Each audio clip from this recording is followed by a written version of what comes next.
Hello everyone, welcome to all of you in exam Guru. दोस्तों, इस video में हम लोग एयरफोर्स वाई ग्रुप एग्जाम 2023 के लिए जीके एंड जीएस के कुछ इंपॉर्टेंट क्वेश्चंस का डिटेल्ड सॉल्यूशन देखने वाले हैं।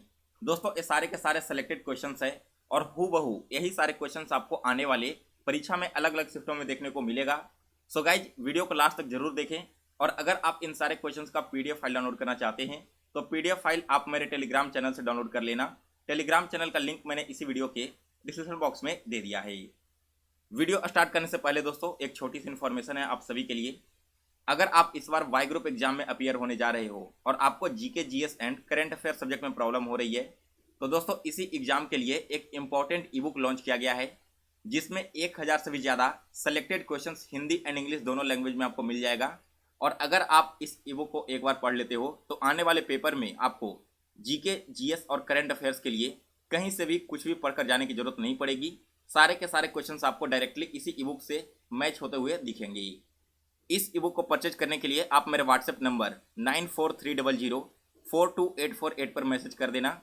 यहाँ पर आप पेमेंट करके स्क्रीनशॉट भेजोगे तो मैं आप सभी के साथ यह ई बुक शेयर कर दूंगा। चलिए दोस्तों, अब आज का वीडियो स्टार्ट करते हैं।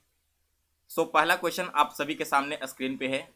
क्वेश्चन में पूछा गया है कि what is the minimum age to become the prime minister of India, यानी कि अगर आप भारत के प्रधानमंत्री बनना चाहते हैं तो आपकी न्यूनतम आयु कितनी होनी चाहिए।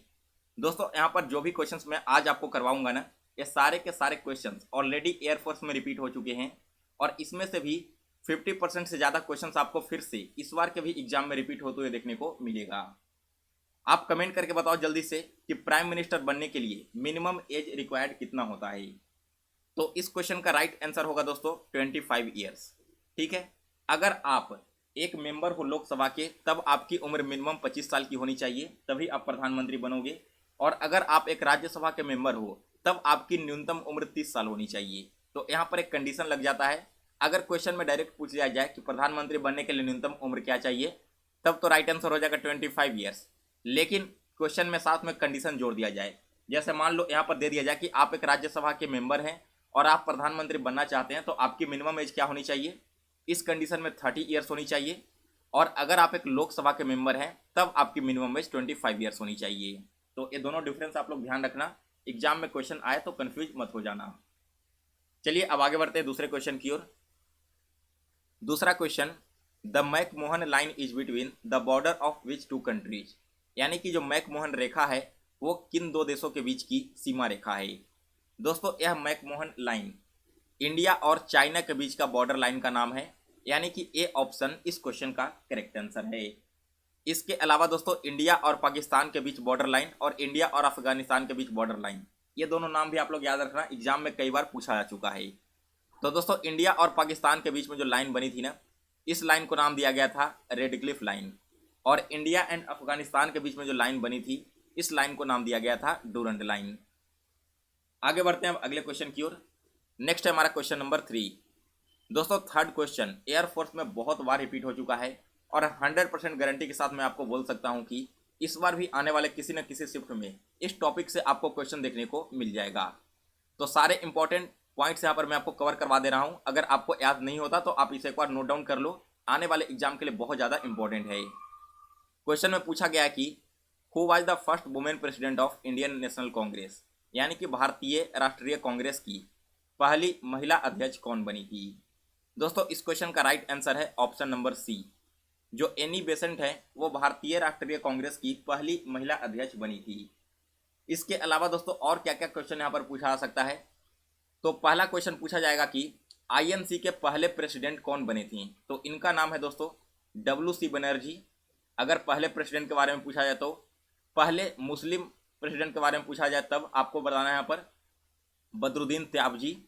अगर पहले मुस्लिम प्रेसिडेंट पूछ लिया जाए तब आपका राइट आंसर होगा बदरुद्दीन त्याबजी। पहली फीमेल प्रेसिडेंट पूछ लिया जाए तो आपका राइट आंसर होगा एनी बेसेंट। अगर पूछ लिया जाए कि पहली इंडियन फीमेल कौन सी थी, यहाँ पर तो मैं केवल फीमेल की बात कर रहा था ना, और अगर पहली भारतीय महिला जो आईएनसी की प्रेसिडेंट बनी तो इनका नाम था दोस्तों सरोजनी नायडू। इसके बाद एक और इंपॉर्टेंट क्वेश्चन यहाँ पर पूछा जाता है कि आईएनसी का पहला सेशन कहाँ पर हुआ और कब हुआ था। तो दोस्तों इंडियन नेशनल कांग्रेस का पहला सेशन हुआ था बॉम्बे में। और कब हुआ था, तो यह हुआ था 1885 में, जिसकी अध्यक्षता की थी WC बनर्जी ने। इसके अलावा एक और इम्पोर्टेंट क्वेश्चन यहाँ पर बनता है कि इंडियन नेशनल कांग्रेस का वो कौन सा सेशन था जिसमें महात्मा गांधी ने हिस्सा लिया था, यानी कि वे इसके प्रेसिडेंट बनी थी। तो दोस्तों वो था 1924 का बेलगांव का सेशन। INC का एकमात्र यह सेशन ऐसा है जिसमें महात्मा गांधी ने पार्टिसिपेट किया था और इसकी अध्यक्षता की थी। तो यहाँ पर मैंने आपको 5 से 6 इंपॉर्टेंट पॉइंट बताए हैं INC के बारे में, ये सारे पॉइंट आप लोग याद रखना। आगे बढ़ते हैं अगले क्वेश्चन की ओर। तो next question number 4, who was the first Muslim president of independent India, यानी कि स्वतंत्र भारत के पहले मुस्लिम राष्ट्रपति कौन बने थी। इनका नाम था दोस्तों डॉक्टर जाकिर हुसैन, यानी कि बी ऑप्शन इस क्वेश्चन का करेक्ट आंसर है। दोस्तों बात हो रही है यहाँ पर प्रेसिडेंट ऑफ इंडिया के बारे में, तो इनसे रिलेटेड कुछ फैक्ट एग्जाम में पूछे जाते हैं जो यहाँ पर क्लियर कर देता हूँ। सबसे पहले तो प्रेसिडेंट जो होते हैं भारत के, उनकी योग्यता के बारे में आर्टिकल 58 में बताया गया है, और इसमें यह बताया गया है कि अगर आप राष्ट्रपति बनना चाहते हो तो आपकी मिनिमम एज 35 ईयर्स की होनी चाहिए।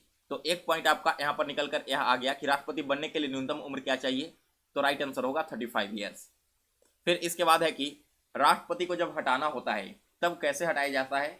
सो गाइस इसके लिए इम्पीचमेंट का प्रोसेस लागू किया जाता है। ठीक है, जो आपके सदन है ना, लोकसभा और राज्यसभा, वहाँ पर इम्पीचमेंट लाया जाता है। इसके बाद ही प्रेसिडेंट को उनके पोस्ट से हटाया जा सकता है उनके कार्यकाल के पहले। अदरवाइज उनका टोटल टेन्योर 5 साल का होता है, 5 साल से पहले वो रिमूव नहीं किए जा सकती। अब दोस्तों यहाँ पर एक पॉइंट आया है इम्पीचमेंट ऑफ प्रेसिडेंट। इससे रिलेटेड भी क्वेश्चन एग्जाम में पूछे जाते हैं कि जो प्रेसिडेंट का इम्पीचमेंट है वो किस देश के संविधान से लिया गया है। तो दोस्तों यह लिया गया है यूनाइटेड स्टेट ऑफ अमेरिका के संविधान से, जो USA का कॉन्स्टिट्यूशन है ना, वहीं से लिया गया है इम्पीचमेंट ऑफ प्रेसिडेंट। इसके बाद अगला question 5 number, India has the longest territorial boundary with which country, यानी कि भारत की सबसे लंबी प्रादेशिक सीमा किस देश के साथ में लगती है। यह क्वेश्चन दोस्तों जनवरी 2023 के एग्जाम में पूछा गया है एयरफोर्स में। भारत की जो प्रादेशिक सीमा है ना, वो सबसे ज़्यादा लगती है बांग्लादेश के साथ में, यानी कि डी ऑप्शन इस क्वेश्चन का करेक्ट आंसर है। और इसकी सीमा की लंबाई कितनी है दोस्तों, तो बांग्लादेश का साथ जो सीमा लगती है वो 4096 किलोमीटर है। वही अगर मैं बात करूँ इंडिया और चाइना के बीच में, तो इंडिया और चाइना के बीच में 3488 किलोमीटर की लाइन है। इंडिया और पाकिस्तान के बीच में 3323 किलोमीटर की लाइन है, और इंडिया और अफगानिस्तान के बीच में 106 किलोमीटर की लाइन है। तो अगर पूछा जाए कि लॉन्गेस्ट बाउंड्री किसके साथ है, तो वो है बांग्लादेश के साथ, और अगर शॉर्टेस्ट बाउंड्री पूछा जाए तो यह आपका होगा अफगानिस्तान के साथ में, टोटल 106 किलोमीटर। इसके अलावा दोस्तों भारत जो है वो कितने देशों के साथ सीमा साझा करता है टेरिटोरियल बाउंड्री, तो यह करता है टोटल 7 कंट्रीज के साथ, जिनमें से 4 हैं चाइना, पाकिस्तान, अफगानिस्तान और बांग्लादेश। इसके अलावा आता है दोस्तों नेपाल, भूटान, और एक आपका आ जाएगा म्यांमार। तो इन 7 देशों का नाम भी आप लोग याद रखना, कई बार एग्जाम में ऐसे क्वेश्चन भी पूछ लिए जाते हैं। इसके बाद अगला question 6 number, first state of India which was formed on the basis of language, यानी कि भारत का वह पहला राज्य जो भाषा के आधार पर बना था, तो यह था दोस्तों आंध्र प्रदेश। सी ऑप्शन इस क्वेश्चन का करेक्ट आंसर है। दोस्तों आंध्र प्रदेश को 1 अक्टूबर 1953 को भाषा के आधार पर बांटा गया था। यहाँ पर दोस्तों जब यह राज्य बना था तो उस समय में इसकी कैपिटल थी करनौल, और यहाँ के चीफ मिनिस्टर बने थे टी प्रकाशम। वही दोस्तों बात करें स्टेट रीऑर्गेनाइजेशन एक्ट की, जो कि 1956 में लागू किया गया था, तो इस एक्ट को लागू करते ही 1956 में एक और नया राज्य बना। इस राज्य का नाम था कर्नाटक राज्य।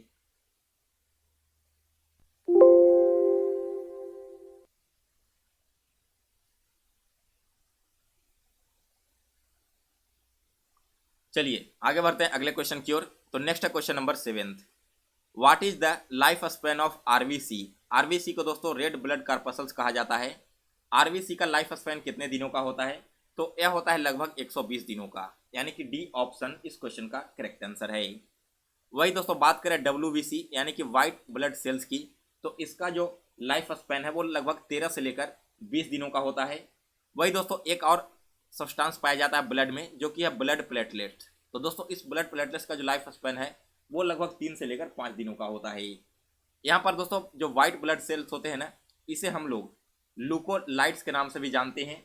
इसके अलावा मैं आपको बता दूं कि यह जो वाइट ब्लड सेल्स है, इसका निर्माण होता है कहाँ पर, लिम्फ में होता है। जबकि आपके जो आरबीसी हैं यानी कि रेड ब्लड सेल्स, इसका निर्माण होता है वोन मेरोमी। तो ये सारे फैक्ट आप लोग याद रखना, आपके एग्जाम ओरिएंटेड बहुत ही ज़्यादा इंपॉर्टेंट है। इसके बाद अगला question 8 number, who was the first speaker of who was the first Lok Sabha speaker of India. India के पहले लोकसभा स्पीकर का नाम बताइए। तो इनका नाम है दोस्तों गणेश वासुदेव मावलंकर, यानी कि बी ऑप्शन इस क्वेश्चन का करेक्ट आंसर है। इनका जन्म हुआ था गुजरात में, और दोस्तों जवाहरलाल नेहरू के द्वारा इन्हें लोकसभा के जनक के रूप में भी जाना जाता है। इसके बाद अगला क्वेश्चन है 9 number, the permanent memory of a computer is called. Computer की जो अस्थाई मेमोरी होती है इसे हम क्या कहते हैं, इसे कहते हैं दोस्तों रोम। दैट मीन्स कि बी ऑप्शन इस क्वेश्चन का करेक्ट आंसर है। रोम का फॉर्मूला क्या होता है, तो रोम का फॉर्मूला है दोस्तों रीड ओनली मेमोरी। वही दोस्तों यहाँ पर जो रैम है वो आपका टेम्पररी मेमोरी होता है, यानी कि अगर कंप्यूटर बंद होगा तो रैम में जितने भी डेटा सेव है वो सारे के सारे डिलीट हो जाएंगी। और रैम का फुल फॉर्म क्या होता है, तो रैम का फुल फॉर्म है रैंडम एक्सेस मेमोरी। दोनों का फुल फॉर्म याद कर लेना, आपके एग्जाम के लिए वीवीआई है, हो सकता है कि इसमें से एक फुल फॉर्म आपसे एग्जाम में पूछ लिया भी जाए। इसके अलावा दोस्तों एक और यहाँ पर पॉइंट पूछा जाता है एग्जाम में कि रैम जो है वो वोलाटाइल मेमोरी है या फिर नन वोलाटाइल मेमोरी है। तो दोस्तों देखिए, रैम एक वोलाटाइल मेमोरी है और रोम नन वोलाटाइल मेमोरी है, दोनों के बीच में आप लोग ये डिफरेंस याद रखना। इसके बाद अगला question 10 number, country known as the land of rising sun. यह क्वेश्चन दोस्तों ऑलरेडी आपके एयरफोर्स एग्जाम में दो बार रिपीट हो चुका है। लैंड ऑफ राइजिंग सन यानी कि उगते सूरज की भूमि हम किसे कहते हैं, यह कहा जाता है दोस्तों जापान को। दैट मीन्स कि ऑप्शन नंबर ए इस क्वेश्चन का करेक्ट आंसर है। एक्चुअली में दोस्तों जो जापान है ना, इसे वहाँ की भाषा में निहोन कहा जाता है, और निहोन का मतलब होता है राइजिंग सन, इसीलिए जापान को लैंड ऑफ राइजिंग सन भी कहा जाता है। बात करें यहाँ के कैपिटल की, तो यहाँ का कैपिटल है टोक्यो और यहाँ की करेंसी है जापानीज येन। इसके अलावा दोस्तों लैंड ऑफ मिडनाइट सन यानी कि मध्य रात्रि का सूरज किसे कहा जाता है, क्योंकि यह क्वेश्चन भी ऑलरेडी 2022 में एयरफोर्स में पूछा जा चुका है। सो गाइज मिडनाइट सन के नाम से जाना जाता है नॉर्वे को। तो अगर आपसे लैंड ऑफ मिडनाइट सन पूछा जाए तो आपका राइट आंसर हो जाएगा नॉर्वे। इसके बाद अगला क्वेश्चन है 11 number, Zakir Hussain is related to which musical instrument. Zakir Hussain किस म्यूजिकल इंस्ट्रूमेंट से रिलेटेड हैं, तो वे रिलेटेड है दोस्तों तबला से। दैट मीन्स कि ऑप्शन नंबर ए इस क्वेश्चन का करेक्ट आंसर है। इसके बाद अगला क्वेश्चन है 12 number, who appoints the chief justice of high court. बताना है कि हाई कोर्ट के जो चीफ जस्टिस होते हैं इनकी नियुक्ति कौन करती है, तो इनकी नियुक्ति होती है दोस्तों प्रेसिडेंट के द्वारा। दैट मीन्स कि सी ऑप्शन इस क्वेश्चन का करेक्ट आंसर है। और किस आर्टिकल के तहत, तो यह होता है दोस्तों आर्टिकल 217 ए के तहत। वही दोस्तों बात करते हैं कि सुप्रीम कोर्ट के बारे में, तो एक सुप्रीम कोर्ट होना चाहिए, इसके बारे में किस आर्टिकल में कहा गया है, तो यह कहा गया है दोस्तों आर्टिकल 124 के बारे में के तहत। सो गाइस इसी के साथ आज आपके जीके एंड जीएस के जितने भी इंपॉर्टेंट क्वेश्चन बनते थे वो सारे समाप्त हो चुके हैं।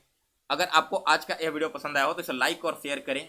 इसके अलावा दोस्तों अगर आप जीके एंड जीएस का ई बुक परचेज करना चाहते हो तो व्हाट्सएप नंबर मैंने दे दिया है इसी वीडियो के डिस्क्रिप्शन बॉक्स में, मैसेज करके आप यहाँ से परचेज कर लो, या फिर आप डायरेक्ट इंस्टा मोजो से भी परचेज कर सकते हो। आप जो ईमेल आईडी है वहाँ पर ई बुक शेयर कर दिया जाएगा।